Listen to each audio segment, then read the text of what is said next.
We're going to get started with the joint Metro North and Long Island committees meeting. Metro North Railroad will take the lead for today's meeting, given that this is President Rinaldi's last committee meeting. Good morning, everybody. Blanca Lopez, co-chair.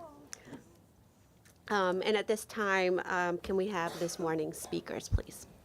Good morning, Madam Chair. This morning we have 9 members of the public registered to speak. As a reminder, we ask all public speakers to adhere to MTA's rules of public conduct and decorum, to respect each other, to not make personal attacks, and to remain on topic. I would like to also ask our speakers that in the interest of time, we have limit all speakers to 2 minutes. Please be aware that there will be a warning beep at 30 seconds as a reminder to conclude your remarks. Our first speaker will be Alita Dupree, followed by Iris Kelly.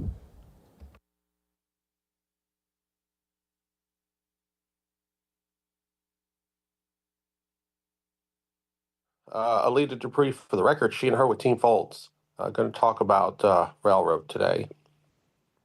I looked in the report, and we're doing 80 to 85% of ridership pre-COVID on the rails, and that's really good, especially for January with weather challenges, which is why I still haven't yet come to New York. Continue our work with electricity and fuel.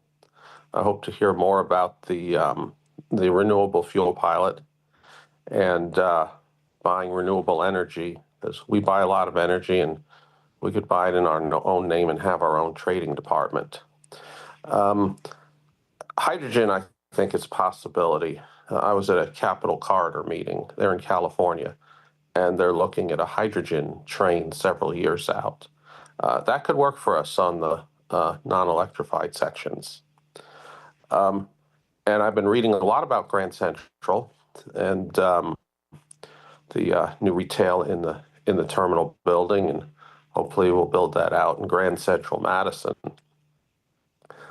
You know, I take my Grand Central terminal very seriously, but I also enjoy it. I can do both. And I just want to leave you with this, that one could say they can never have enough of Grand Central, but that could imply that people could get tired of it. But when I change the words and say that one can never have enough Grand Central Terminal, that truly opens the possibility of discovering things much bigger than ourselves. Thanks for listening. Thank you for your remarks. Our next speaker will be Iris Kelly, followed by Murray Bowden.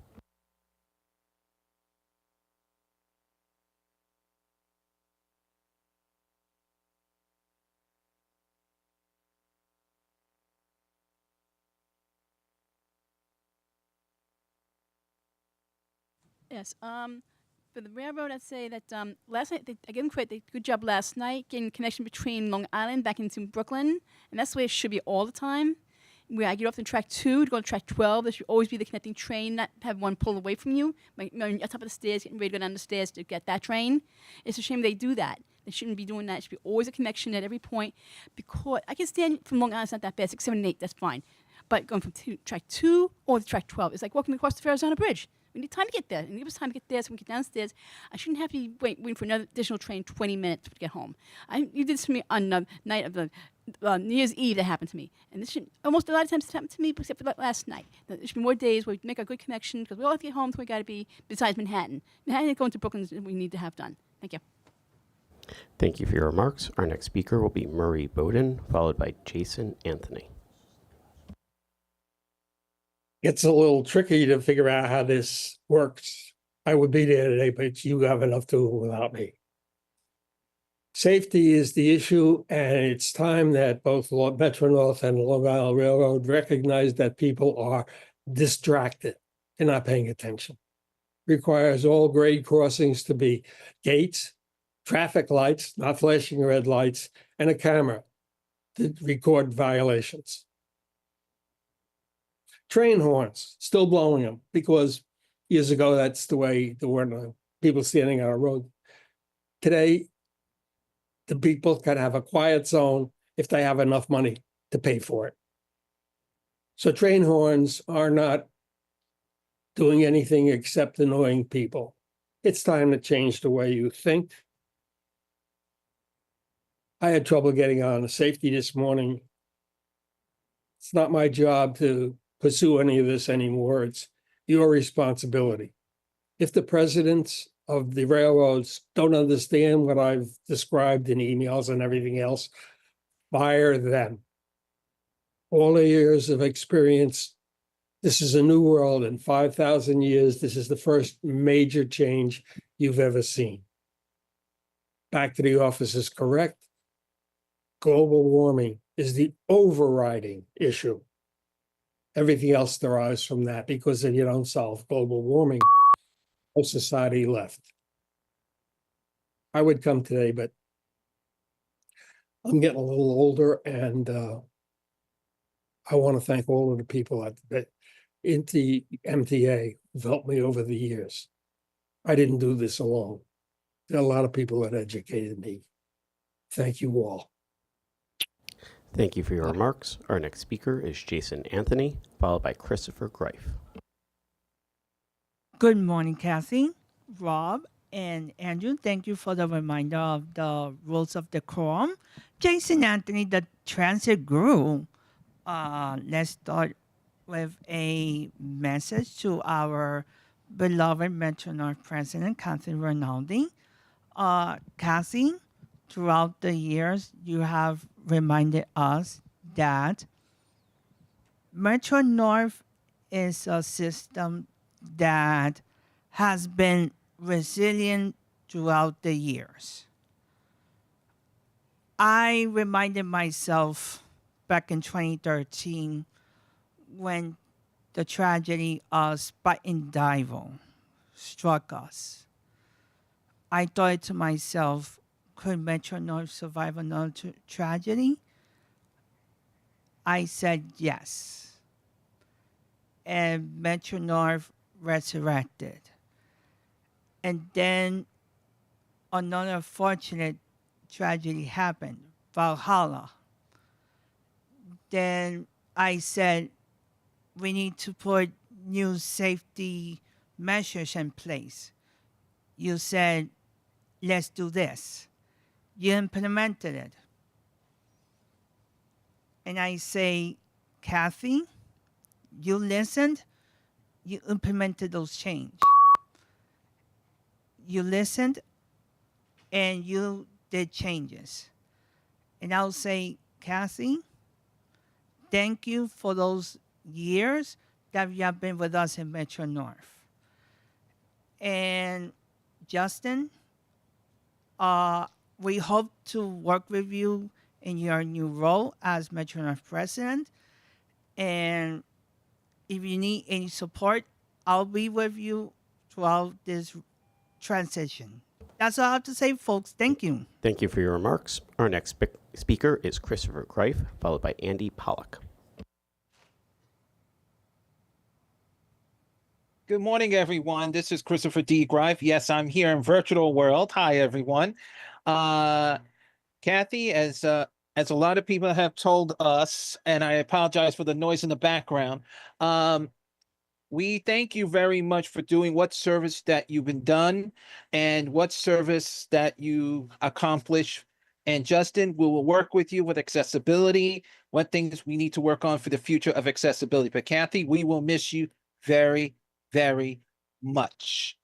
Regarding the Long Island Railroad as well as Metro North, thank you, MTA Police, for being out there, checking, making sure the trains are safe. But can we please work on still the scooters that are still traveling between Grand Central, not just Grand Central Madison, but Grand Central itself? The main terminal, I know MTA Police catches them, but we still sometimes need maybe any officers that are around or any kind of officers to be on alert. It's not right for a senior or a person with disability or baby stroller doesn't want to get hit by those devices. It is not right, and we need to think of safety. And I do want to thank that MTA Police has been removing a lot of the homelesses, and when I did see an officer, I told them where the person was, and they did remove him. And I thank them. We just need to work on that and update our technology for the future for accessibility. Rise with us. Thank you, everyone. Have a great day. Our next speaker is Andy Pollock, followed by Maddie W. Bucky's Highland.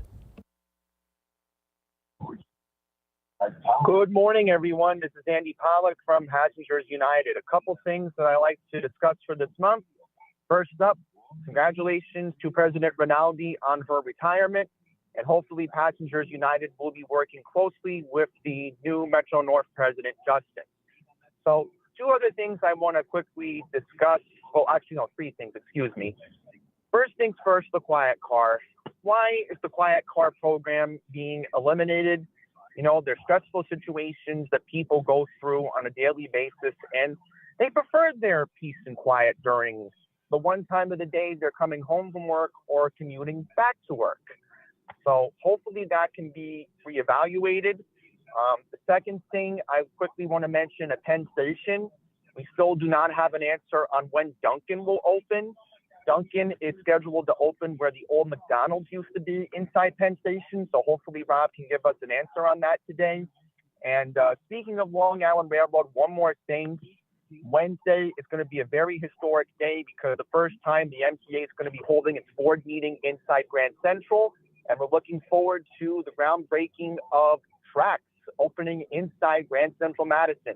This will be the first retail space opening inside the new Grand Central Madison. We've been waiting a very long time for this, and we're looking forward to hopefully when Jano will do the groundbreaking on Wednesday.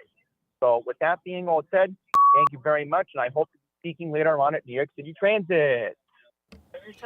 Thank you for your remarks. Our next speaker is Maddie W. Bucky's Highland, followed by Jack Connor. Thank you, Andrew, and good morning, everybody. My name is Matty Bucky's Highland, and today I do want to wish Catherine Rinaldi the best of retirement as she served under 3 or 4 chairmen, and welcome Justin Vanishek to the new presidency. We look forward to great things to come. For on the topic tape for the Ronkonkoma line, there is some news with Amtrak that they'll be coming to Long Island from and stopping at Hicksville and Ronkonkoma. And not only that, folks, but they also plan to expand the LIRR to Long Island MacArthur Airport in the town of Islip. For that, I would like to thank County Executive Edward P. Romaine and Islip Town Supervisor Angie M. Carpenter for their work, and also to Amtrak's Chairman Anthony Kasha and its CEO Stephen Gardner. With that in mind, they could be going into the district, to the Connequa School District, which has 7,000 students enrolled, and they would thank you for that, and even the town of Islip residents will thank you. So with that being said, everybody, please have a great day. God bless you, Kathy, and welcome aboard, Justin. Thank you very much. Andy, I'll send it back over to you. Thank you for your remarks. Our final speaker will be Jack Connor. Good morning. I'm Jack Connors, Research and Communications Associate at the Permanent Citizens Advisory Committee to the MTA, PCAC. First, congratulations to Metro North President Catherine Rinaldi on her well-deserved retirement. Kathy guided not 1, but 2 of America's 3 largest commuter railroads through a global pandemic and oversaw Metro North's best on-time performance in its history. A truly Herculean effort. Riders earn your debt. We're thrilled to see MTA veteran Justin Vanishek taking the helm, and we wish you the best of luck. As we approach spring fare increases, PCAC continues to advocate for targeted affordability measures on the railroads, like allowing senior, disabled, and Medicare-eligible New Yorkers to use their discounts during the AM peak period, expanding family fare to include a discount for 12 to 17-year-olds, and creating a weekly city ticket with free transfers to subways and buses. The one-way city ticket is a great option for intercity riders who ride sporadically. But the cost, between $8 and $10 with a subway or bus transfer, leaves the railroads out of reach to far too many New York City riders, forcing them instead onto the slowest buses in America. The streets may be the city's purview, but railroad fares are firmly in the MTA's wheelhouse. It's time to break down old silos between agencies and make it cheaper for riders to take advantage of the fastest transit available to them. Just an hour and a half south, Philadelphia has expanded its weekly and monthly transit pass to include 22 of its regional rail stations at no additional cost. Finally, we look forward to learning more details about the railroad's upcoming M9A orders. As Metro North expands for the first time in a generation, and the LIRR's rolling stock shortage continues to strain operations, this rolling stock purchase and the $3 billion congestion pricing is bringing to the railroads has never been more crucial. Thank you. Thank you for your remarks. Madam Chair, that concludes public speakers. Thank you, Andy. And thank you to everybody who spoke today. Moving on with our agenda, the key performance metrics reports are in the book. And now we are on to the approval of the meeting minutes for the January 29th meetings. They have all been distributed to members. Are there any corrections or omissions? If not, I move to approve the meeting minutes. Is there a second? Ms. Soren, thank you. All in favor? Minutes are approved. Moving on to the approval of the 2025 work plans. Kathy, are there any changes to the Metro North work plan? There are no changes to the Metro North work plan. Thank you. Rob? Thank you. And now we go on to the agency's president's report. We will hear now from Catherine Rinaldi. Thank you so much, Chair Lopez. Before I get into my report, I did want to ask for a moment of silence this morning. This morning we got really very tragic news that MTA PD Detective Sergeant Frank Laurie had died unexpectedly over the weekend. Frank's assignment had been to the executive detail, and he and I spent an awful lot of time together when I was working out at Long Island Railroad. So this is a real tragedy for him and his family. He leaves a wife and 4 children. So if we can have a moment of silence for Frank and his family, and our deepest condolences go out to his family.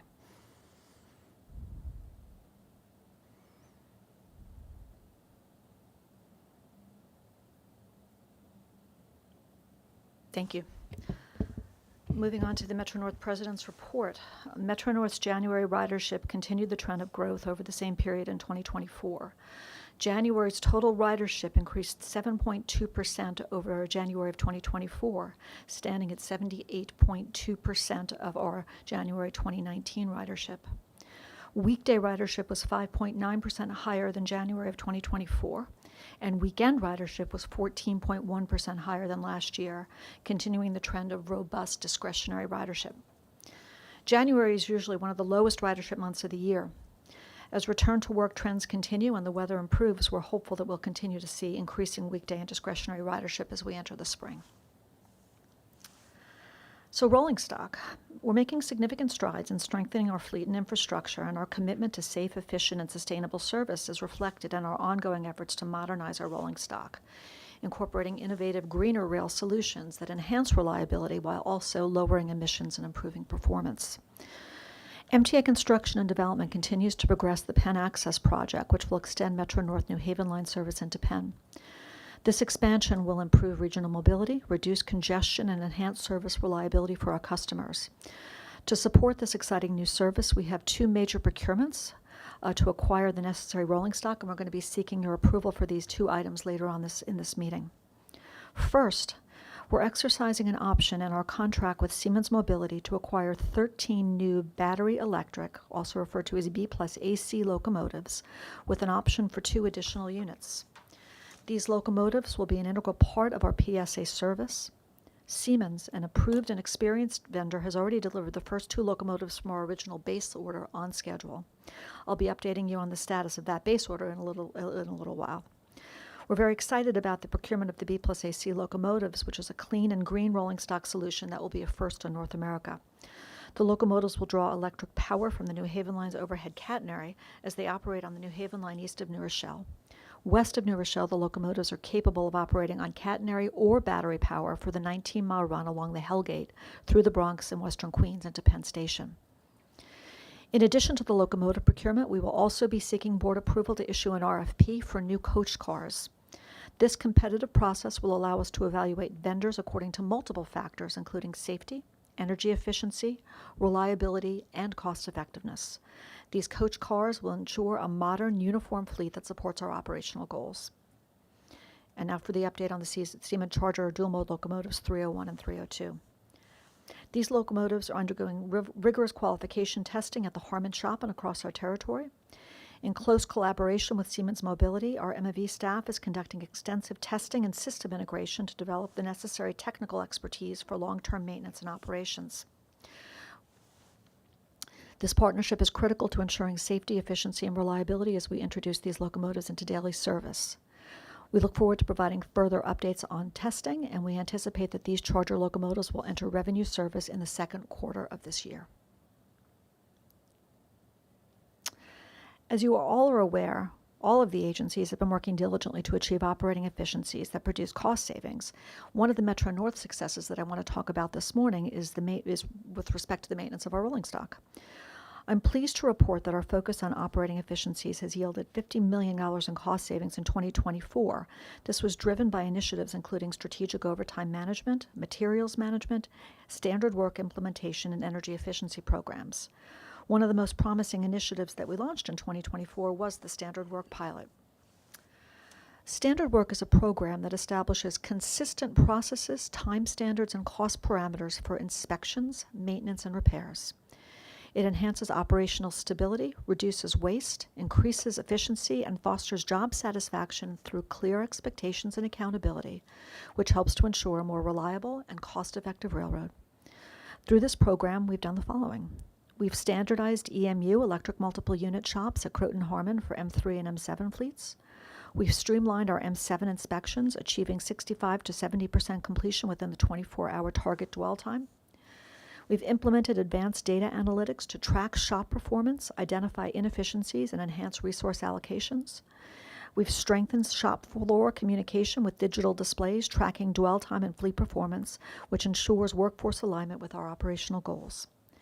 Looking ahead to 2025, we intend to expand standard work across M3, M7, M8, M9 diesel and coach fleet inspection lines. Full fleet inspection standardization by the end of 2025, ensuring FRA compliance while at the same time improving efficiency, safety, and reliability for employees and customers alike. The hybrid car appearance shop is vital in maintaining the quality and comfort of our rolling stock, which directly contributes to our record high customer satisfaction. Our staff has been replacing the seat cushions in all diesel haul coaches, significantly improving both their appearance and passenger comfort. Our continued progress in modernizing and maintaining our fleet is a direct result of the dedication and expertise of our M&E teams, and I want to express my appreciation for their efforts in keeping this railroad moving forward. So as Alita Dupree always says, you can't get enough Grand Central Terminal, so you're going to get a lot of Grand Central Terminal this morning. So this month, every February, we proudly celebrate Grand Central Terminal's birthday. This year it's 112 years. Happy birthday, Grand Central. We're experiencing a remarkable resurgence in retail and dining with new openings and steadily increasing occupancy rates. Earlier this month, alongside MTA Chief Customer Officer Shanifa Riera, we celebrated the opening of Melba's, bringing its renowned home-style cuisine to the terminal. And we also celebrated and sampled a special selection of MTA-themed chocolates from famous chocolatier Jacques Torres, who has a shop in the Lexington Passage. These openings build on a successful 2024, which saw 14 new retailers join Grand Central's vibrant marketplace. Looking ahead to 2025, we anticipate continued growth with the introduction of Palladino's Steak and Seafood, which will be up by the taxi stand, and Sunway offering ramen, dumplings, and bao down in the dining concourse. With these additions, Grand Central Terminal is further solidifying its reputation as a premier dining destination. With Spinoza Management Group now leading retail and event management services under a contract awarded last year, we're strategically positioned to elevate the scale and variety of our hosted events. Recognizing Grand Central Terminal's potential as a world-class event space, MTA Real Estate and Metro North have strengthened efforts to attract and coordinate high-profile events in Vanderbilt Hall, the Biltmore Room, and the Gray Bar Passage. Over the past 6 months, a new cross-departmental Grand Central events team has implemented new processes and technology to streamline how we work with event producers. This has enabled us to be more nimble and responsive. We've significantly expanded Grand Central's role as a premier event space and cultural destination.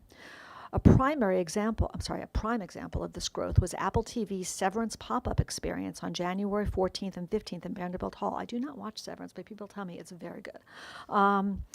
It was a high-profile activation. It generated a lot of media coverage and social media engagement. It received widespread publicity with mentions on The Late Show with Stephen Colbert and features in Adweek, USA Today, Time, and the New York Post, the Washington Post, and People magazine. Building on this momentum, a Joby electric helicopter in Vanderbilt Hall was displayed to highlight the latest advancements in EV technology. If you do a year-over-year comparison with respect to events over the past couple of years and this year, 2023, we had 20 events. 2024, we had 38 events. First quarter of 2025, event volume has doubled, with large-scale activations and a 110% increase in revenue over first quarter 2024. So we're really excited about the potential here in Grand Central. You can't get enough Grand Central. Our commitment to safety and operational excellence is strengthened through our partnership with GCM downstairs. We're celebrating the second anniversary of GCM this month. So I wanted to call out the great work of the Metro North Fire Brigade, which supports GCM as well as GCT. The Fire Brigade has expanded its role, ensuring 24/7 fire and life safety coverage and monitoring and emergency response across the entire GCT-GCM complex. In 2024, the Fire Brigade responded to 2,049 fire and EMS incidents in GCT and GCM combined, with an impressive average response time of 2 minutes and 15 seconds. These responsibilities now include additional fire alarm monitoring and reporting for GCM, including the Queens Tunnel and Storage Yard. Just last month, there was a rescue down at GCM. There was a retired police officer who was down at GCM who had a heart attack. The fire brigade responded and was able to bring him back. So it's a really great partnership between upstairs and downstairs that we're very proud about. Last week, I serve as the executive co-chair of MTA's Employee Resource Group, Black Employee Group for Inclusion and Networking. Begin. Shanifa is my co-executive sponsor, and we both participated in last week's Black History Month celebration centered on African Americans in labor. Anita Miller did a great job as the keynote, and it was really a terrific event. The event reinforced the strength and diversity of our workforce, emphasizing the importance of recognizing the contributions of our Black employees and fostering an inclusive and equitable future. The gathering was inspiring and reaffirming, highlighting our shared commitment to progress, innovation, and excellence. On February 20th, Jamie Torres Springer and I attended the Capital Plan Open House at the White Plains Library. We were joined by newly elected Westchester County Executive Ken Jenkins and Assemblymember Mary Jane Shimsky for a conversation that was moderated by Business Council of Westchester CEO John Ravitz. Our conversation focused on key infrastructure investments and future improvements, an overview of the plan, and there were some community members there as well. The message from the evening was clear. MTA and Metro North are the economic engine that drives the Hudson Valley and contributes to the vitality of the entire region. Maintaining that engine with the appropriate level of capital investment now will be critical to ensuring that it will run for years to come. So now we're on the topic of retirements. So we're going to start with Jeff Weston's retirement. Jeff, stand up for the nice people. There you go. So I'm pleased to recognize the outstanding career of Jeff Weston. Jeff's going to be retiring this month after more than 30 years of dedicated service to Metro North. Jeff joined the railroad fresh out of the Air Force in 1993 as a railcar electrician. He's been instrumental in modernizing our fleet, enhancing maintenance operations, and strengthening workforce development. His leadership as Chief Mechanical Officer has been pivotal in advancing operational reliability, safety, and efficiency, including overseeing the beginning of the transition from the P-32 locomotives to our new Siemens Charger fleet. Under Jeff's tenure, Metro North consistently exceeded mean distance between failure benchmarks, reflecting the exceptional performance of our mechanical team. Jeff's unwavering commitment to innovation and collaboration has left a lasting mark on our organization. We'll certainly miss his expertise and leadership, and we extend our best wishes as he embarks on this well-earned retirement and new chapter ahead. It's particularly appropriate that we should be doing this while we're bringing these two very exciting procurements to the committee today. I'm really glad that he's able to see that because he really, bears much of the responsibility for getting us to this point and has done really an amazing job in getting his procurements ready to bring to you for approval. So while we are on the topic of retirement, this will be my last committee meeting before my own retirement, and I'd like to take this opportunity to extend my deepest appreciation to the committee for all of the support that you have shown me over the years. I'm going to get all choked up, so I'm going to read, okay? In the early years of my time as president, the chair of this committee was Susan Metzger, who was a role model for me and one of the most talented, thoughtful, and committed board members I've ever had the pleasure of working with. In more recent years, I've really enjoyed working with you, Blanca, Sammy, and Mark Herbst. And I've always been able to count on other members of the committee, Neil and Randy and Norman, and most recently Dan Garodnick and Midori, to keep me on my toes. Thanks to all of you for your years of support and dedicated service on behalf of both railroads. I'd like to thank the public speakers who come to this meeting every month and tell us what we do well and what we can do better. I'm inspired by how much these advocates know about our service and care about the important role that public transportation plays in driving the vitality and growth of our region. So thank you. I'd like to recognize the team that supports this board process every month: Andy Buter, May Patel, Ben Cornelius, Eunice Poku, Brad Blevins, Teresa Mullen, and a couple of retirees, Tony Greco and Susan Sarch. I'd also like to thank the technical and IT and audiovisual support team at headquarters for what they do to keep these meetings running smoothly. I'd like to thank my friend Rob Free for his partnership at these meetings and for the support and professionalism of the entire Long Island Railroad team. I was proud to be able to represent both railroads at this committee for more than a year and a half, and I'm grateful for the support of the Long Island Railroad team during that period. Pete Palomaro prepared my remarks during that period, and I would like to thank him for everything that he did for me during those months. And last but not least, thank you to my team at Metro North, many of whom have joined us here this morning. I do not have the words to properly thank them for all they have done for me and for me in the 7.5 years that I've been president of Metro North. I'd like to thank my exceptional and dedicated executive leadership team. We've seen a fair amount of change and turnover in that group over the past several years because of various retirements, and yet this group has not lost a step in their commitment to the safety and reliability of our service and the best possible experience for our customers. I'd like to extend my congratulations and best wishes to Justin, who will be assuming the presidency of Metro North on April 1st, and who will be presiding over this committee meeting next month. Justin first joined Metro North as a VP of Safety and ascended to his current role several years ago. He is an exceptional leader, and I have every confidence that he will be an extraordinary 7th president of Metro North. Everybody has been very nice and very gracious since I announced my retirement, but the accolades really belong to the Metro North workforce. Everything that I have achieved here is because of them. They are the ones who greet the customers and keep them safe, who maintain and troubleshoot the equipment, who keep the stations clean and the tracks in good repair, who work in the Operations Control Center directing train movement on Christmas morning, who are out in the middle of the night in the catenary maintenance vehicle hunting for the tree that has taken the power out. They are the heroes who deliver our daily miracle. It has been the honor and privilege of a lifetime to lead this organization, to advocate for its needs, and to take credit for its successes. Thanks to them, and thanks to all of you for this amazing ride.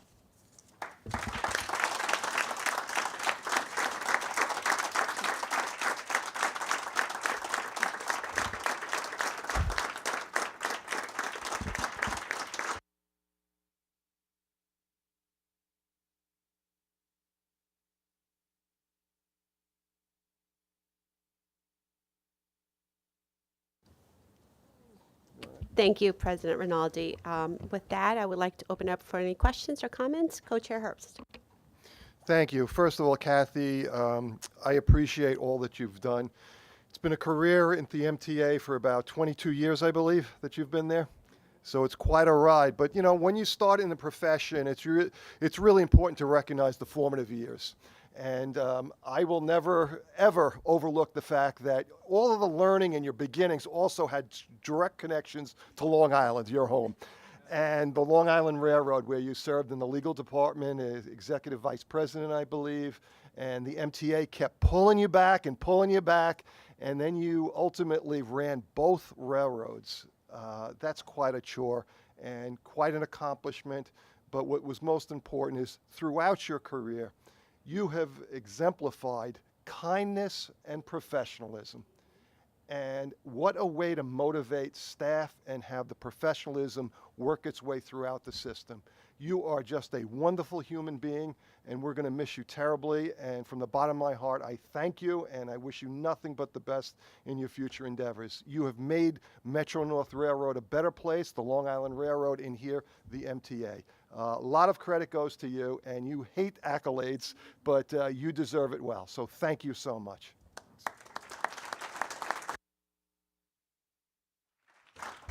Any other comments or questions? Yes, Ms. Valdivia. Hi. In a similar vein, Kathy, I think your leadership, specifically as a woman in transportation, had been so incredibly meaningful to me to see. You know, I think I started at the MTA in 2018, and I saw you, you know, just exhibit such a strategic mind and such, frankly, you talked openly about your family. And I love that. I love that you were able to hold multiple identities within your leadership position, and I had always admired that. So, you know, from your leadership just as a human, and then your leadership as a woman in a very male-dominated field in railroads, of all places. It's been an incredible privilege to see you lead, but also not just you leading by example, but bringing other incredible leaders, emerging leaders, right to that leadership table. And it's been an honor to see that, and I hope that, you know, anybody just seeing your career and learning from you can just take that forward to pay it forward for women in our industry. So thank you so much, Kathy. Thank you. Any other questions or comments? Yes, Mr. Brown. Yeah, there was a long time on this board that I spent spinning my wheels, as it were, slip slide, or, you know, it's like there's greasy leaves on the tracks.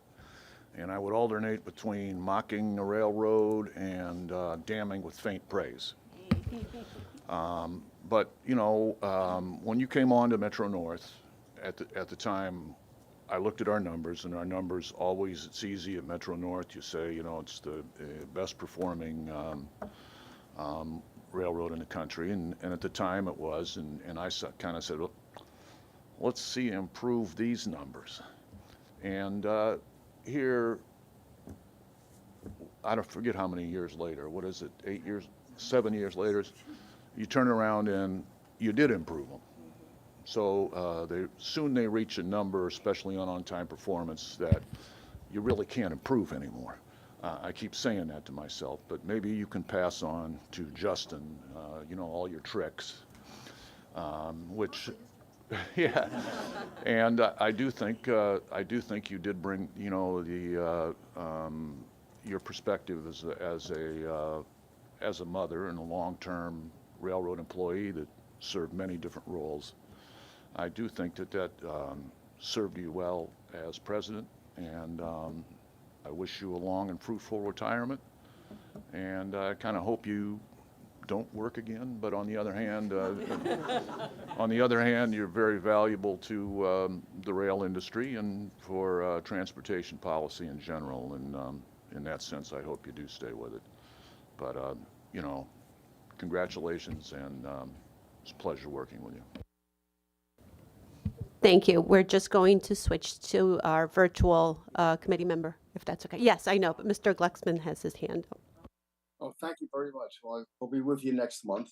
I also want to thank Kathy for her outstanding work and bringing Metro North to the level that it's at. And my best wishes to Jeff. Hope he has a happy and healthy retirement. And I texted Sue Metzger, and she was thrilled that you gave her a shout out, and she loved working with you, is what she wrote. So the best of luck to you, Kathy. Mr. Zuckerman. Thank you, Madam Chair. Kathy, one of the, I guess, standard rules of management is 80-20. Focus on the big issues, and that's where all the effort is. The 20% of the issues cause 80% of the problems, and focus. Being a representative of the smallest county in our system, I am very much appreciative of the fact that you ignore the 80-20 rule and work on the small things as much as the big things. I have hassled you, bothered you, griped, begged, cajoled over years for all kinds of random things, not just for my small county, but even my smaller station. Those of you around this table have heard about the Garrison station for a long time. You know, the tens of people that commute from it daily do not amount to even 6 minutes at the Borough Hall subway station. But you've acknowledged, you've noticed, you realize how helping on the small things matters across a system like ours. And whether a grate in the parking lot, a sign on the side of a station, cracked concrete, spalling material, pieces of rebar, whatever it may be, you tended to it, as has Justin, and it has deeply affected me and the people of my 10,000 person town and my 100,000 person county. And that, whether man, woman, lawyer, non-lawyer, whatever the reason it brought you to those skills, are skills that I think leaders should aspire to and amplify. And for those of you around the table and on the outside of this table who are leaders in this organization, you've seen quite a leader here in Kathy. So thank you for your leadership, Kathy. Mr. Tessitore. I just want to briefly say, even in your last statement here today, saying goodbye to us, you highlighted at the end the workforce. And that's impressive to frontline workers and to union leaders, that you detailed the hard work and the examples of what the workforce does every day. And for that, we have a tremendous appreciation from the unions that you represented on Long Island and the unions, I'm sure, on Metro North, as Norm already spoke. We wish you the best and thank you for all your help and support over the years. Mr. Brinkman. Okay, most of the comments here are focused on your accomplishments at Metro North, and well-deserved. But the thing that's impressed me the most with those couple of years when you ran both railroads, Metro North is the second largest commuter rail in North America, and you were asked in your spare time to run the largest commuter rail in North America.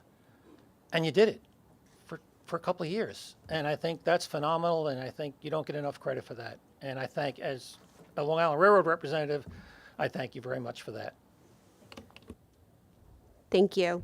We're moving on now to, I'm going to reserve my comments till before we finish the meeting. So we can move on now to Rob's Long Island Rail report. After that, they're in the book.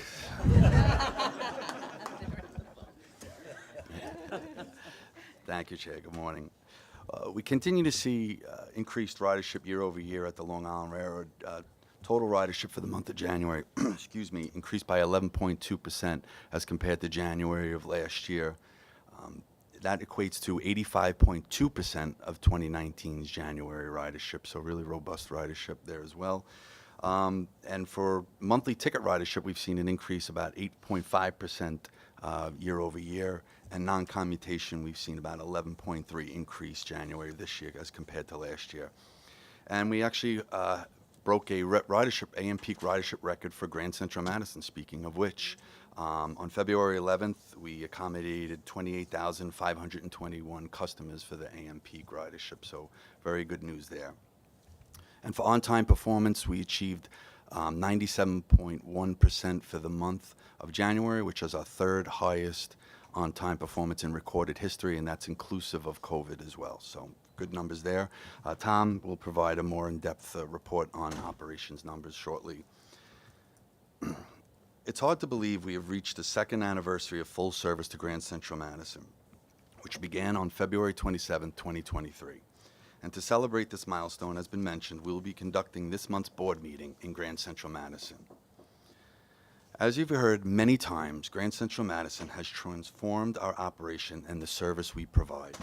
Grand Central Madison, along with other transformational projects, allowed us to increase overall service by 40% and reverse peak service by 56%, providing connectivity, resiliency, shorter commute times, and substantial travel options for our customers. We often hear from our customers telling us how Grand Central Madison is a life changer and how much they love the terminal, as proven by our latest customer satisfaction survey, where Grand Central Madison received a 95% customer satisfaction rating. To further illustrate this, the Manhattan split between Penn Station and Grand Central Madison is 60-40, as originally projected. We got there. But we do still see 59-41 split at times as well. So it's increasing ridership, as I mentioned previously, demonstrating how customers are embracing Grand Central Madison and realizing all the benefits it provides to our service. Now, this next chart, you've heard me say many times, ridership growth, particularly in the AM peak periods, we've seen substantial growth at Grand Central Madison. Now, AM peak ridership has grown at Penn Station, but not as significantly as Grand Central Madison. So this particular chart shows the average daily AM peak ridership to Grand Central Madison broken down by each month. So comparing to when it first opened to now, we've seen an 85% daily average AM peak ridership growth. That's over 10,000 average daily riders. If If you want to look at March, which was a full month, the increase was 63%. So really significant numbers and really demonstrates how the customers are embracing Grand Central Madison, and it continues to grow as well. Truly a phenomenal success story. And the accolades for Grand Central Madison aren't just coming from our customers. In December, we reported how Grand Central Madison received the UNESCO Prix Versailles Award, and now Grand Central Madison received one of 14 honor awards for civil engineering achievement from the American Society of Civil Engineering. The project will be celebrated at an awards gala in October, where Grand Central Madison will be in the running to win the Society's Opal Award, the highest honor bestowed by the organization. That wasn't for me, by the way, getting there, the confetti and everything. On January 28th, I joined UBS Arena officials and New York Islanders legend Butch Goring to celebrate the 1 millionth Long Island Railroad customer to take the train to a UBS Arena event. The 1 millionth rider was actually father-son duo Steve and Michael Sosnick, who were on their way to watch the Islanders play the Colorado Avalanche. Thankfully, the Islanders won. And if what I said earlier about Grand Central Madison is not enough to show the versatility of the terminal, the Sosnicks live in Connecticut, so they first took Metro North to Grand Central and then caught a Hempstead train at Grand Central Madison to the arena. Now that's connectivity in practice. Hockey teams also continue to utilize the Long Island Railroad for UBS for their games against the Islanders. I want to thank Yanis Takos and his group sales team for coming through on these and so many other special requests throughout the year. The Long Island Railroad, along with other MTA agencies, are doing everything we can to make public transportation not only accessible to all, but convenient for all, as we are taking part in a year-long pilot of an exciting new program which uses an app to facilitate an on-demand remote video American Sign Language interpreting service, Convo Access, which was part of the 2024 Transit Tech Challenge. Convo Access is a mobile smartphone and web-based application that allows hearing-impaired users to scan a QR code, connect with a live interpreter, and chat with one of our employees about questions they may have regarding our service. It's an amazing concept, and I'm proud to say that our stations department took it a step further by equipping our roaming customer ambassadors with QR codes that hang from their necks, making it a lot more convenient for hearing-impaired customers to request assistance. 7 of our stations will be participating in this pilot. Thank you to the accessibility team and our stations group for this cutting-edge pilot.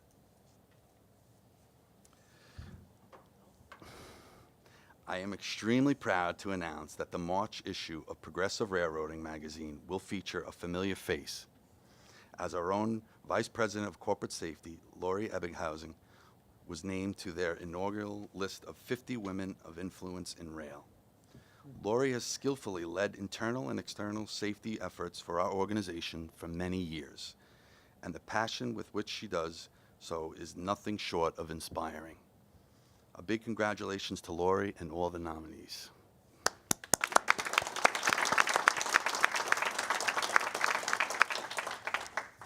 Ooh, a little fast there, I got one more to go. It's my turn. I first met Kathy about 17 or 18 years ago when she was general counsel at the Long Island Railroad and was immediately impressed with her professionalism.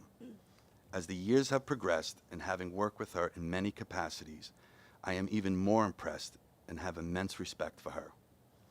Her extensive experiences and knowledge of the MTA are second to none, as she has served in so many capacities.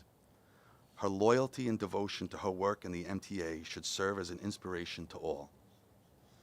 It makes me think of the term old school, that mindset of appreciation, prioritizing work, and making sacrifices both professionally and personally for the betterment of the company. As I get older, these goodbyes are becoming more difficult, but as the saying goes, it's bittersweet. Kathy, I know Metro North is in your heart, but never forget you have Long Island Railroad in your blood. Thank you for everything you have given to the MTA and to me personally, and enjoy that beautiful son, your family, and life. You deserve it. That concludes my remarks, and I'll answer any questions you may have.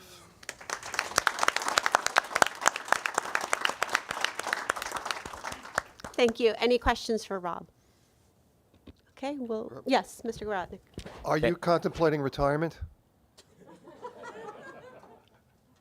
Every day, but I'm not going anywhere. Go ahead, Mr. Thank you. On the 60-40 division that you cited, just so I understand that, that was, well, actually, what is it? I'm not even going to attempt. I think I know what you said, but I just want to make sure I heard it correctly. Okay, so out of our Manhattan ridership, as I've said many times, we serve 5 western terminals. But just looking at the Manhattan terminals, we serve Penn Station and Grand Central Madison, right? You have 100% of those people. 60% of those are going to Penn Station, and 40% of those are going to Grand Central Madison, which was what we originally projected.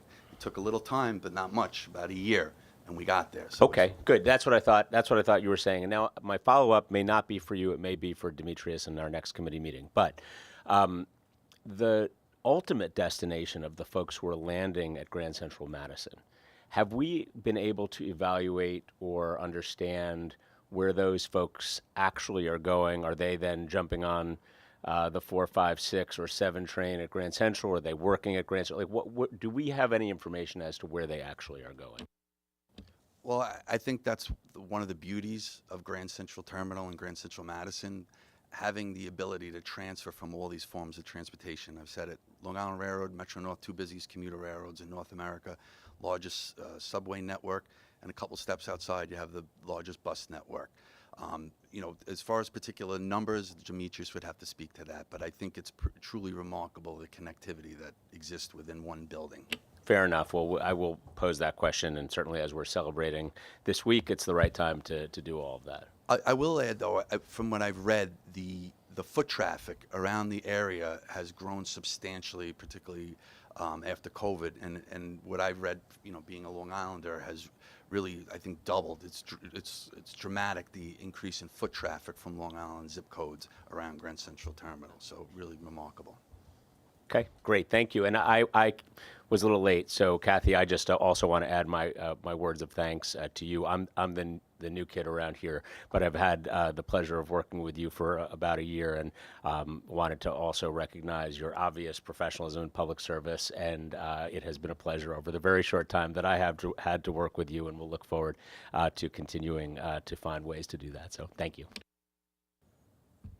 Any other questions? If not, we'll move on to Justin's operations report. All right, thank you. Good morning, everyone. So I'm going to start with the retirements. So Kathy, I would also like to congratulate Kathy on her well-deserved retirement. As we all know, Kathy was Metro North's first female president, but her impact goes far beyond that milestone. Under her leadership, we successfully implemented PTC, and Neil knows how important that was, navigated through COVID, earned numerous safety awards, led the industry in safety programs, achieved record-setting on-time performance at MDBF, and realized $50 million in operational efficiencies, and that's just to name a few. What I will remember most about Kathy, however, is her ability to remain calm and steady in any situation. Whether it was a major weather event causing system-wide shutdowns or a Connect With Us event meeting customers, Kathy always exuded a calmness that helped guide us through the toughest situations. Personally, I have had the privilege of working under Kathy's leadership throughout her tenure as president. She has been an incredible mentor, and I've learned many valuable lessons from her. Her guidance has been instrumental in my own career, and I would not be where I am today without her. I will be forever grateful. Thank you, Kathy, for your unwavering commitment and exceptional guidance throughout your career. We wish you all the best in this new exciting chapter. All right, and then moving on to Jeff. So I would also like to take a moment to wish Jeff Weston a very happy retirement. Over the past 3 years, I've had the privilege of working closely with Jeff. And during that time, I've come to admire his unwavering commitment and vast knowledge of our equipment. His expertise has had a profound impact on the mechanical department and has helped shape the future of Metro North. Jeff's leadership will greatly be missed by everyone who had the opportunity to work with him. We all wish you nothing but the best in this exciting new chapter of your life, Jeff. Your legacy will remain a part of Metro North for years to come. Enjoy your well-earned retirement. All right, moving on to normal business.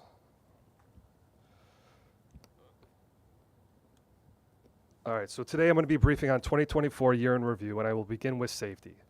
Both employee and customer injuries ended the year showing substantial improvement over the previous year. The customer injury rate improved over 30% and the employee injury rate improved over 17%. These improvements are the result of many important initiatives implemented last year which focused on employee engagement. One of those is employee engagement days where all managers are required to be in the field engaging with our employees. So on-time performance. As we all know, last year was a great year for service reliability for Metro-North. We ended the year with a 98.34 on-time performance, a record for Metro-North. This now marks 5 years with OTP ending the year above 97%. And in the following slides, I will highlight some of the key initiatives that led to these numbers. So given the record on-time performance, it is no surprise that the number of delayed trains is down over 2,000 trains versus the previous year, nearly a 35% reduction and over 40% from the previous year. To help achieve these numbers, we have daily reviews of all delays and incidents to determine root cause and develop any necessary corrective actions. One area where we have seen tremendous improvement is with our fleet reliability. So the mean distance between failures for our December 24 was over 353,000 miles, surpassing our goal of 200,000 miles. This is a record high for Metro-North, surpassing last year's record. 2023 and 2024 were over 50,000 miles better than our historical highs. These new records are the direct result of Jeff Weston's leadership and the hard work and commitment of the entire mechanical department. So how do we achieve this? So first, we identify and correct potential mechanical deficiencies daily, and we remove problematic cars before they are dispatched. Frequent audits ensure accountability. We continually review and adapt our reliability-centered maintenance, RCM programs, to dispense preventative maintenance to our fleet, reducing unscheduled shopping and increasing MDBF. Through improved material availability, thanks to Lizette and the procurement team, we have reduced the number of shop cars that are out of service, which increased our availability of equipment, giving us additional time to address maintenance issues correctly the first time. And by using data analytics, we leverage vehicle data daily and engage in condition monitoring to make operational and maintenance decisions that ultimately drive MDBF performance. And thanks to Merceda and the People Tower, we have aggressively hired key positions, improving our workforce availability and technical aptitudes. And of course, the laser train, which has led to better wheel rail adhesion performance and less wheel trues, ultimately contributing to equipment availability and to MDBF. So moving on to train operations, we work closely with our labor partners in Acre, and we have been able to work proactively to improve delays in these categories, which was due in large part to a very new workforce. Throughout the year, Transportation, Operations, Training, and Acre worked to develop additional training to ensure greater understanding for the workforce. The Operations Training Department also developed a process where employees could contact them for an individual training session if there was an area they didn't fully understand or needed to strengthen their skills. We have seen a great response from the workforce as a result of this initiative, and we have focused on ensuring our employees have all the right tools necessary to be successful. Another great initiative last year that assisted our strong performance was having the MTA PD in the Operations Control Center during peak periods. This has assisted in a reduction of over 50% of delayed trains due to police activities such as trespasser incidents or fare evasion. This has led to quicker response and resolution during these incidents. Once again, a huge thank you to Chief Taffy, Inspector Piscinelli, and Lieutenant Sullivan.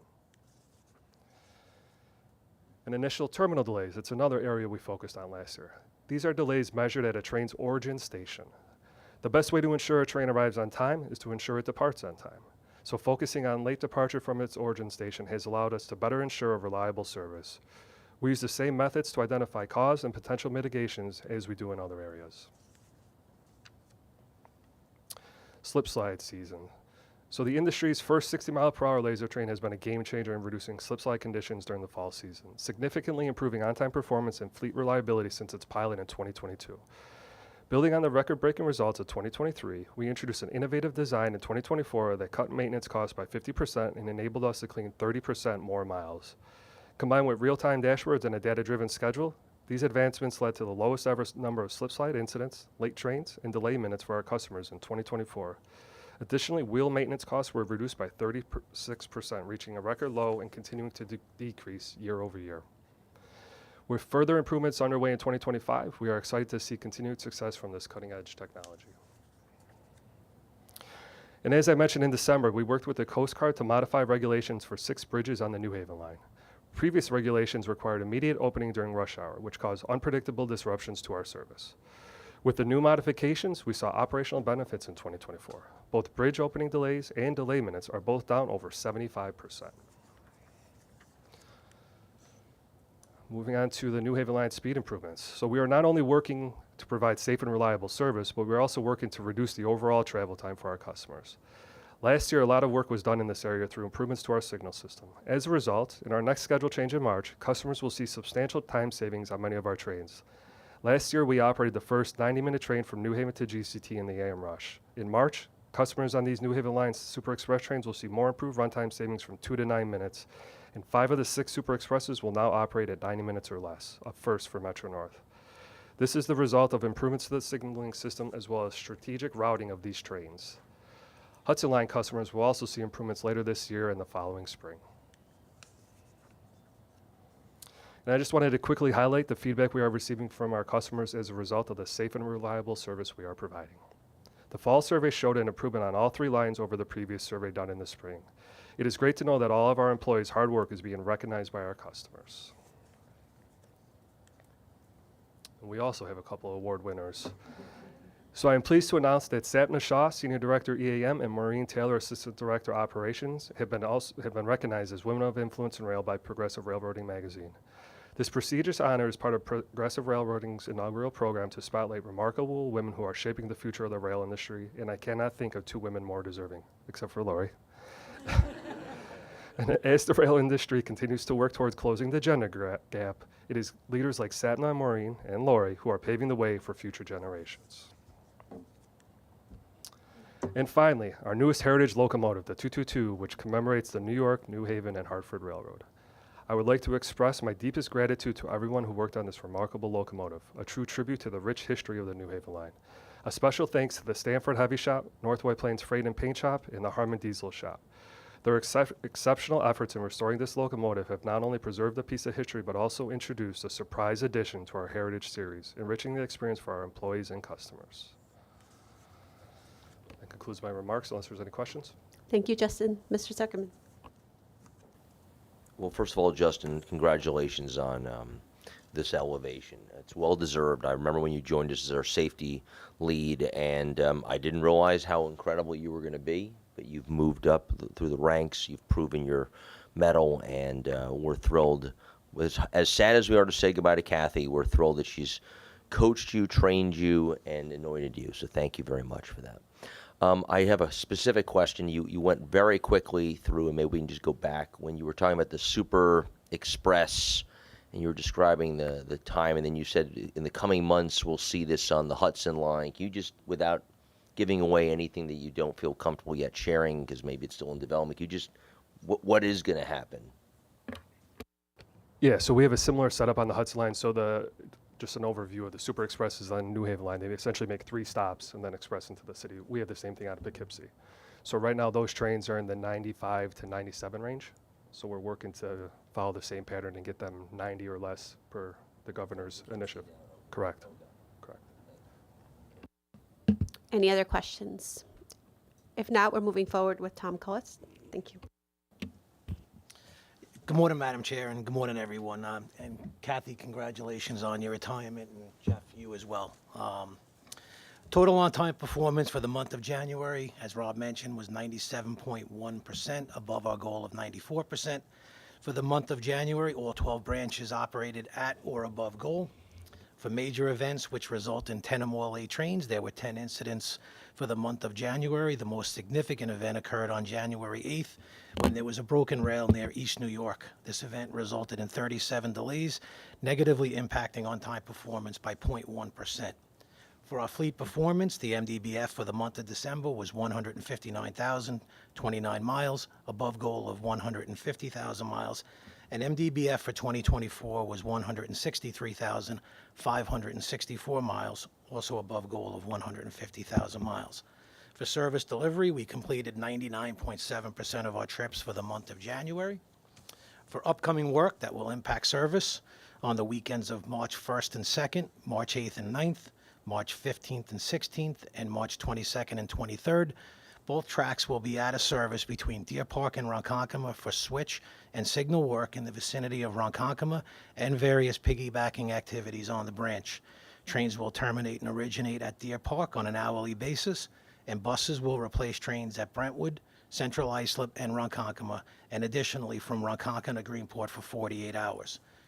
On Monday, March 17th, the Long Island Railroad will operate 2 additional westbound trains from both the Ronkonkoma and Babylon branches to New York City for the St. Patrick's Day Parade. And there will also be an alcohol ban on Long Island Railroad trains enforced by the MTA PD from 12 p.m. Sunday, March 16th through 5 a.m. Tuesday, March 18th. Please check the website and train time app for updated schedules. And now I'll move on to the year in review. The year in review will highlight on-time performance, ridership, fleet information, and infrastructure. And for OTP, I'm going to cover year-over-year statistics, major incidents, and additional service. So Long Island Railroad operations had a brilliant 2024. Our yearly on-time performance was 95.65%, above our goal of 94%. I'd also like to emphasize that the 95.65% was our highest yearly OTP outside of COVID, and we also surpassed our OTP goal each month in 2024, which is the first time that's ever happened apart from the pandemic. Our teams made systematic schedule changes and other service enhancements to improve the operation and the customer experience. Our on-time performance improved in all 4 reportable categories compared to 2023. The AM peak increased by 2.3%. The PM peak increased by 3%, the off-peak increased by 1.3%, and the overall OTP increased by 1.7%. For major incidents, the number of events causing, hold on, I think I skipped a page. Sorry about that. I did. Sorry about that. We're very proud of the fact that these on-time performance records were also accomplished with significantly increased service. We operated approximately 13,000 more trains in 2024 compared to 2023, and that's in addition to the 77,000 more we operated in 2023 compared to 2022. The total trains operated in 2024 was approximately 68,000 more trains compared to the pre-pandemic in 2019. Realizing these OTP improvements with the increased level of service was one of our goals, and the teams responded to the challenge.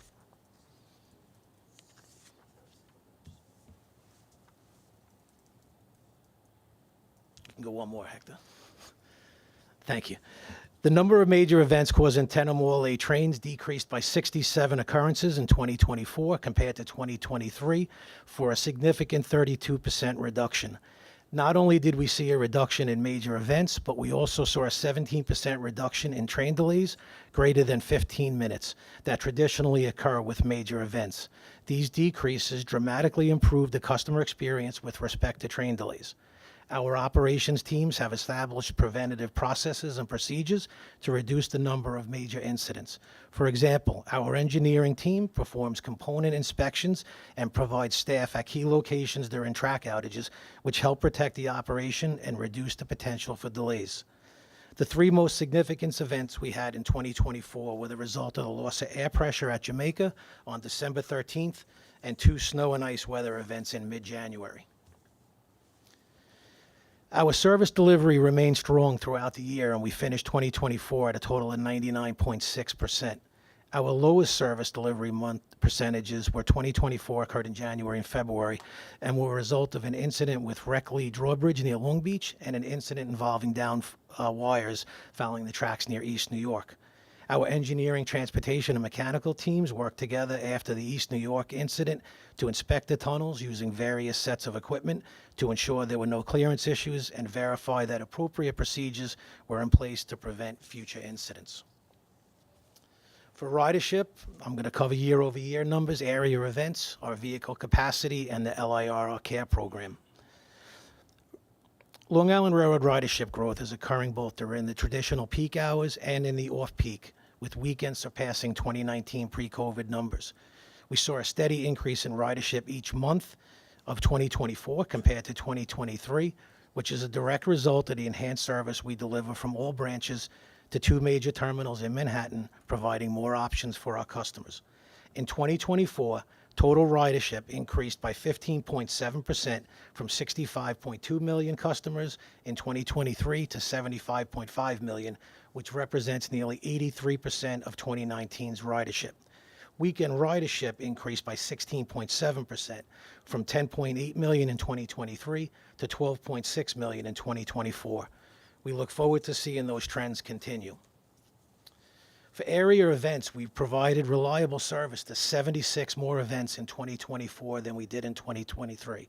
That includes the 2024 T20 International Cricket World Cup held in Eisenhower Park, the U.S. Tennis Open at Flushing Meadows, the Mets playoff run at Citi Field, the Knicks playoff run, along with many other events at MSG, UBS, Citi Field, Barclays, and Forest Hills. It's important to recognize that 3 of these venues are at intermediate stations on our busiest branches, which has the potential to impact service. The Long Island Railroad operations team work closely with these venues, event sponsors, local municipalities to ensure we provide the appropriate level of service based on the expected attendance and direction of travel. Our service planning group utilizes loadway data and information from a dashboard created by John Kaufman's strategic initiative team to help identify and evaluate trains over 90% of capacity, so our teams can assign the appropriate number of cars for our trains to keep those occurrences to a minimum. To put things in perspective, we operated 316,280 total trains in 2024, and only 1,116 trains were over 90% VC. And we operated 76,068 peak trains, and only 874 trains were over 90% VC. And those were a result of the additional customers using our reliable service to events like the U.S. Tennis Open, Mets games, Islander games, and Forest Hills events. Our transportation and mechanical teams work extremely hard to ensure the correct number of cars are on trains that operate to multiple terminals from multiple branches. This is no small feat when you consider that we're not able to operate with locked equipment cycles. Rob and the executive team are extremely focused on ensuring the railroad provides the best possible service, and the Long Island Railroad Care Program is part of that vision. In 2024, we enhanced the program's communications approach through social media, additional onboard train and station announcements, and we worked closely with our employees to ensure they were properly trained and prepared to help customers when we're asked for assistance. We're happy to report that we saw a 21% increase in customers using the CARE program last year versus 2023, which provides a positive step towards providing improved service for all of our customers. For fleet information, I'm going to go over MU miles, mean trips between failure, and MDBF. We've seen a steady increase in fleet mileage since introducing service to GCM.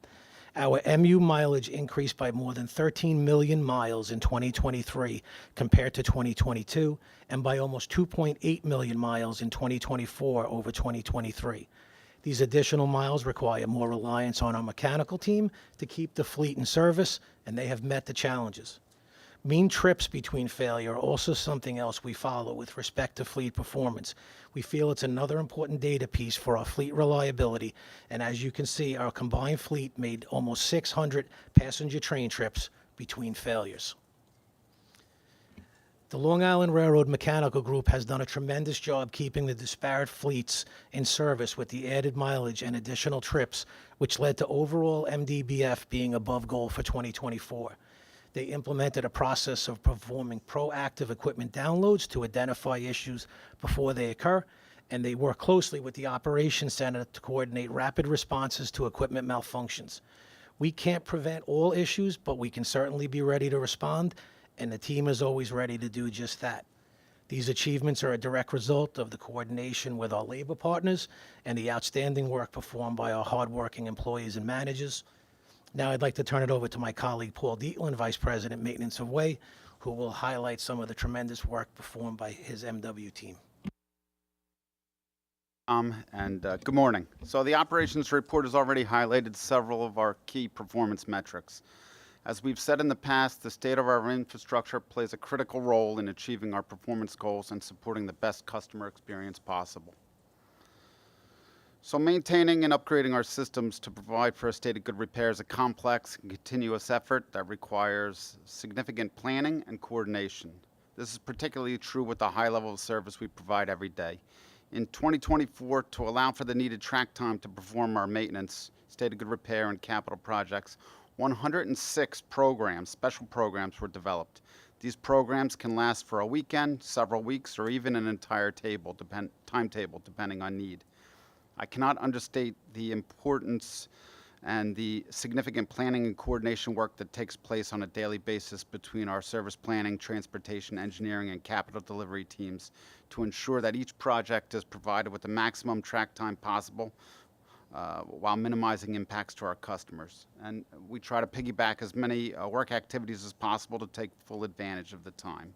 You can see a few of the work efforts that were supported last year.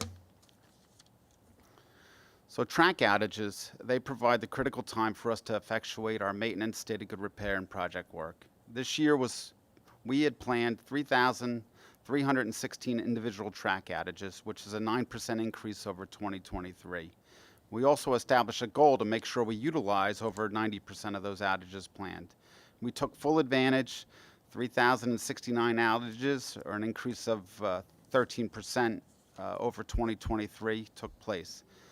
There are times, of course, when an outage is canceled due to weather, disruption, or other factors, but that has been held to less than 8% of the time, beating our goal by 2%.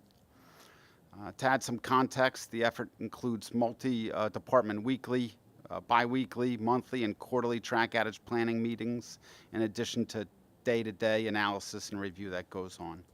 Track outages are a precious resource, and we want to make sure they're put to the best possible use with the least impacts to our customers. So putting all those programs and outages together, we wrapped up a year with significant progress in delivering our capital program and state of good repair investments. So you can see the significant amount of work we performed this year, and some of that was major piggybacking work associated with the program. As we roll into 25, we're already starting our production season with the first major special program Tom mentioned this weekend, replacing some switches out in Ronkonkoma. And it won't stop there. Our 2025 outage plan is nearly built out for the entire year.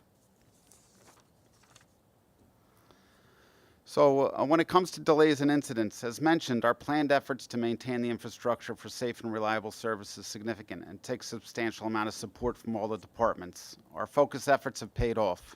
In 24, we achieved a 13% reduction in infrastructure-related delays. That's even with our significant density of trains traffic. And our targeted rehab, inspection, and maintenance of switches, particularly those in critical locations, led to a 31% reduction in switch incidents. So I'll mention a couple areas where we ramped up.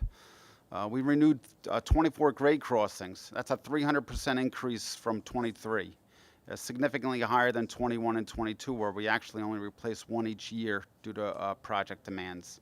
So the grade crossings are particularly prone to wear from the high volumes of traffic, road salts, and damage at the crossing pads, and we'll continue that aggressive pace this year. And then moving on to our switches and slips, several programs throughout the year supported replacement of 17 aging slips and switches. That's 42% more than 23. These are full replacement efforts that address end-of-life switches. And it's full track bed replacement, switch components, drainage improvements, and all the circuitry and joints that go along with that. And then lastly, I'll just mention we systematically replaced head sticks and performed renewals at 34 switches this past year. That was a 21% increase over 23. These are in the heart of our operation, Jamaica, Valley, Harold. We want to make sure we're taking actions necessary to avoid delay and impact to our customers. So while that's not the only driving factor in reducing delays and incidents, as previously mentioned, this effort helped us achieve that 31% reduction in incidents. We'll continue the aggressive pace this year, and I just want to thank our labor forces, our supervision and management, these hardworking men and women of the engineering department, supported by the other operating departments, contributed directly to the railroad's on-time performance improvement this year. Thank you, Tom and Paul, for your reports. Moving on to safety, if that's okay, if Shelley and Lori can give their respective reports. Thank you. All right. Good morning. Metro North's safety report can be found on page 30 of the performance metrics book, and Justin reviewed Metro North's positive safety performance in 2024 compared to 2023 for customers and employees. And additionally, Kathy reviewed a few accomplishments of the Metro North emergency response and fire safety team, particularly the GCT Fire Brigade. I just want to note that additional accomplishments of all the safety teams are in the Safety and Security Committee book this month. But I wanted to take a minute to talk about a few of the steps that Metro North takes or continues to take to drive down employee incidents and injuries. So the Office of System Safety continues to investigate each incident that occurs in partnership with operations. And depending on the specific incident, those investigations could include interviews, site inspections, equipment inspections, procedural reviews. The focus is on finding the root causes and contributing factors. We can identify those and identify appropriate corrective actions to prevent recurrence. System safety and the operating departments also meet bi-weekly throughout the year to review selected cases in depth. And information is shared with operations training for incorporation in course materials. So that's just a high-level overview, but it speaks to the level of effort that system safety and operations put towards safety improvements every single day. And before I conclude my remarks, I also want to add my congratulations to Kathy on her retirement. We started working together at headquarters many years ago, and I want to thank you for all that I've learned from you over the years and for your leadership. It's been an honor and pleasure to work with you and for you. And I also want to extend my congratulations to Justin. Should I call you President-elect? And on becoming Metro North's next president. So thank you. That concludes my remarks, unless there are questions for me. Thank you. Lori? Good morning. So I want to congratulate my colleagues in operations and maintenance of way for the historic achievements of last year. And I want to couple that with an emphasis that Rob Free always places on the value of safety when we're running operations. It doesn't happen without that focus. We achieved a remarkable 30% reduction in our customer reportable injury rate year over year last year, and couple that with an 8% reduction in employee lost time injuries. So I want to thank the operating and maintenance away departments, and of course our labor partners. That does not happen with the level of without the level of employee engagement and focus on safety across all dimensions there. I also want to remark on the decrease in broken gates. We had a 27% decrease in broken gates last year, coupled with an increase of over 26% in our tracks program. Both of those in partnership with our friends at the MTA Police Department and our focus on emergency responder training and being out there in the community. So we've had a remarkable year and look forward to continuing those positive gains in 2025. Happy to answer any questions. Any questions? Thank you, Lori. We'll move on to Chief Taffy and his MTA police report. Good morning, MTA committee members. I'm here to present the January 2025 Crime and Policing Report for Long Island Railroad and the Metro North Railroad. Major crime on the rail systems remains low, with 23 reported incidents in January of 2025, marking a 30% decrease compared to the same period last year. Of these incidents, only 14 actually involved commuters, with most cases related to stolen unattended property. The remaining crimes target the MTA itself and its employees, including 4 police officers and 2 conductors. While crimes against employees have declined, they remain a significant concern to this agency. Regarding fare evasion, the MTA Police Department continues to support train conductors by increasing train patrols and strategically position officers at key stations. This allows us to intercept trains where fare evasion is prevalent. In January, we conducted over 5,100 train patrols, which is a significant increase of 1,600 patrols compared to last time in January. Officers issued over 500 criminal summonses, with approximately half of those related to fare evasion. And additionally, officers made over 230 arrests, the majority involving theft of service and fare evasion. We remain fully committed to working with our MTA partners to ensure safety and security in the transit system while supporting smooth operations for all our passengers. This concludes the 2025 Crime and Policing Report. And on behalf of the members of the MTA Police Department, I would also like to congratulate and wish President Rinaldi good luck. Thank you for your support that you've had since I've been here for our officers and for the police department in general. Thank you, Chief. Any questions? Okay, moving forward to Metro North action and information items. Kathy, take us through the items for Metro North. Sure, thank you. So we have one action item that is going to require a vote. It is the County of Westchester employer-based shuttle agreement. It's an extension of that agreement, which has been in existence since, I think, 1997. So we'll need a vote on that item. Okay. May I have do we vote now? Or yeah. May I have a motion? Second? Ms. Valdivia, all in favor? Aye. Okay. Motion passes. Okay. And then there are two information items, the first being the operations year in review which Justin just went through, and the second being the adopted budget and the financial plan for 2025. And I think the PowerPoint's is the PowerPoint in the book? Not yet, okay, but we can get you a copy of the PowerPoint if you want the PowerPoint, and then the adopted budget and financial plan is on the book. Thank you, Kathy. Rob? Thank you, Rob. Agency finance reports. Finance reports for the rail are in your book. And procurements, Omar, can you take us through the Metro North? Thank you, Madam Chair. Thank you, Kathy. Good morning, everyone. Metro North has two procurement actions for this month's board, both in support of Penn Station Access Program's rolling stock needs. For the first procurement action, Metro North seeks MTA board approval to utilize the RFP process, request for proposals, for the procurement of new coach cars. The new coach cars will expand Metro North's current fleet, providing service from Penn Station to 4 new Bronx commuter railroad stations via Amtrak's territory and connect to the New Haven line through the New Rochelle train station. In addition, options will be included as an effective means of replacing Metro North's current coach cars that have either reached or are approaching their 35-year useful life. The RFP process will provide Metro North with the ability to evaluate contract terms other than the price alone, such as technical approach, contractor and design professional qualifications, as well as past performance. The process also provides the ability to negotiate key terms and to solicit improved technical and schedule requirements. Once this RFP process is completed, a request for board approval will be submitted to the actual procurement of the actual procurement of the cars.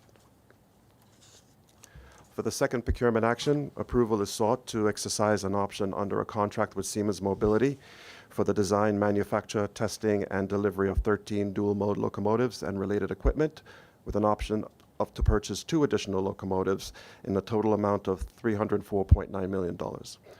These locomotives will be equipped with a state-of-the-art innovative battery alternate current power distribution system in lieu of diesel-electric.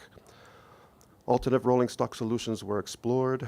However, to meet the requirements of Amtrak and the Connecticut Department of Transportation, as well as Metro North service needs, Siemens' proposal presented the best solution.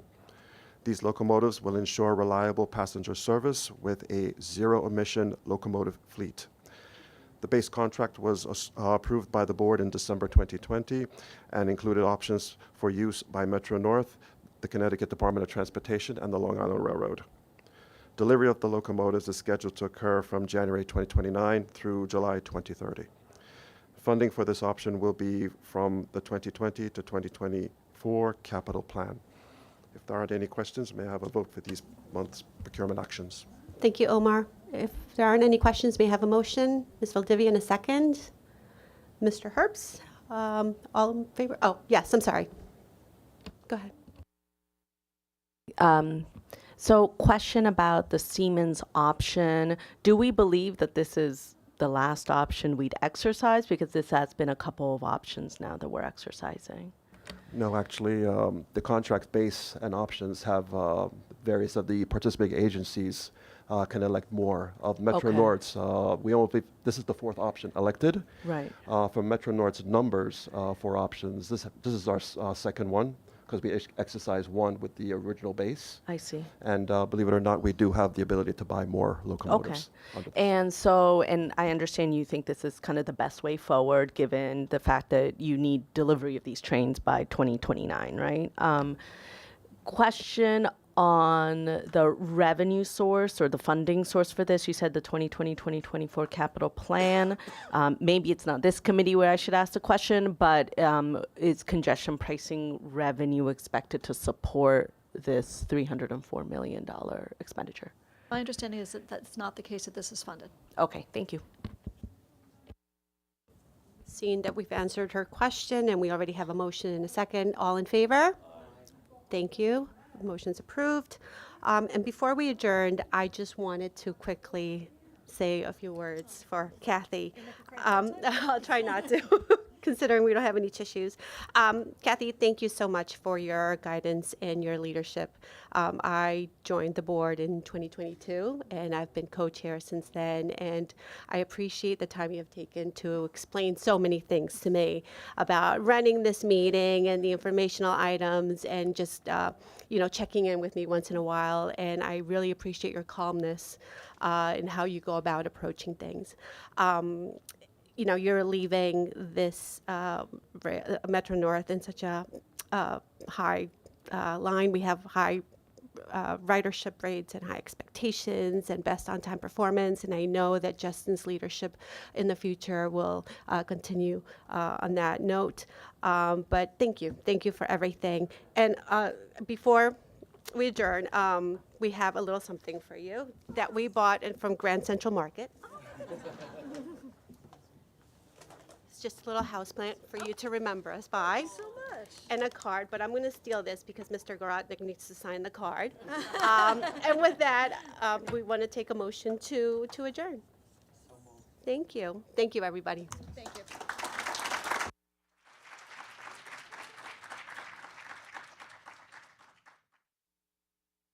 And there's going to be a picture for all the committee members, so please don't leave.